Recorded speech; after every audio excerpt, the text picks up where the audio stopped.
Hello and welcome to today's video. I wanted to walk you through some of the tips and steps to help you master drawing feathers using pastel pencils. Now, I absolutely love drawing birds as they're such a fascinating subject to draw. There's so much texture and colour and just movement in them.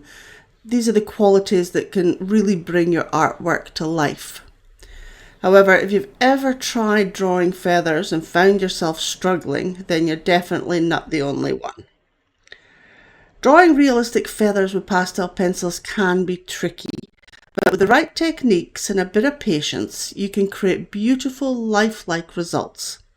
So let's dive in. Now, before you even pick up your pencils, take some time to choose a good reference photo. Look for a photo that shows the details in the feathers really clearly. You want good lighting and contrast. Whether it's a vibrant parrot or just maybe a brown owl, make sure that you see the structure. You want that central shaft of the feather and the little barbs that radiate out from it. You want to be able to see those nice and clearly. So spend a few minutes just observing your reference photo. Have a look at the direction those little barbs are going in, the way that the light hits the feather, the shadows underneath, and the various colours. Remember that feathers aren't flat. They've got a depth and a texture to them, which will guide you in your drawing. So just make sure you look out for that. Now you want to start out with just a light sketch of the feather's basic shape. And you can do that just with a light pastel pencil. Or, as I suggest for beginners, use a line art to transfer your image. Now this doesn't have to be perfect, it's just a guide, but it will just help you with that placement and shape of the feathers. So look at your reference photo and choose a mid-tone colour that represents the base colour of that feather. Now, pastel pencils are all about layering, so don't press too hard and build up the colour gradually. Now, these base layers are what's going to serve as your foundation for all the depth and the details that you're going to add next, because you want to be able to build up on that colour with your lights and your darks. Now, pick a slightly darker shade that complements your base colour and begin adding depth to the feather. So watch the direction that the strokes need to go and follow those natural lines of the barbs coming out from that central section of the feather. This layering will add dimension and it will make the feather look more realistic. Now remember, keep your strokes light and build up slowly. You want to avoid filling in the entire area with a single colour.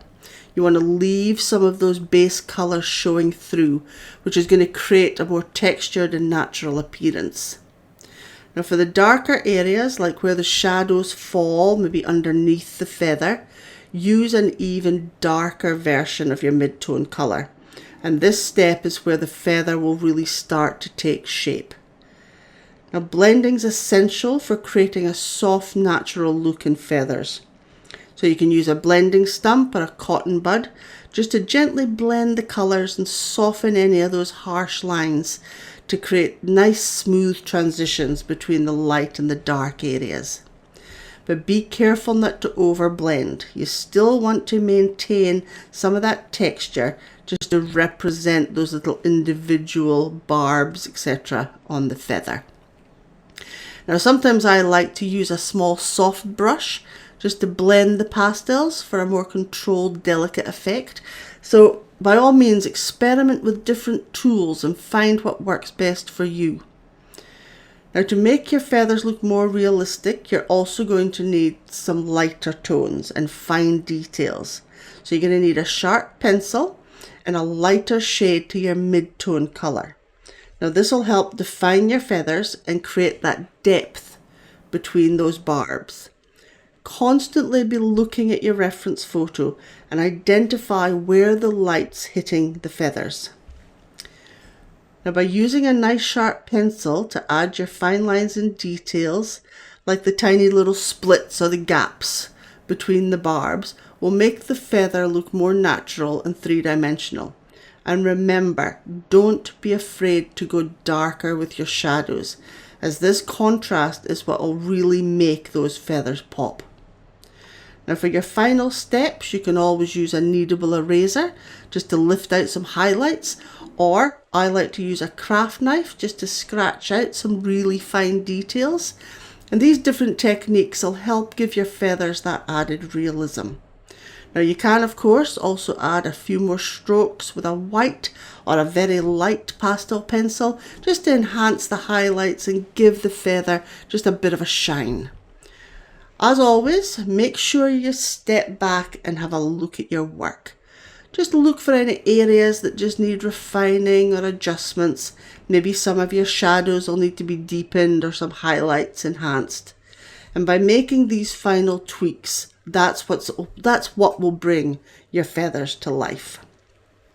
Now, don't worry if your first attempt at feathers doesn't turn out exactly how you imagined, or your second or third or fourth attempt. Keep practicing.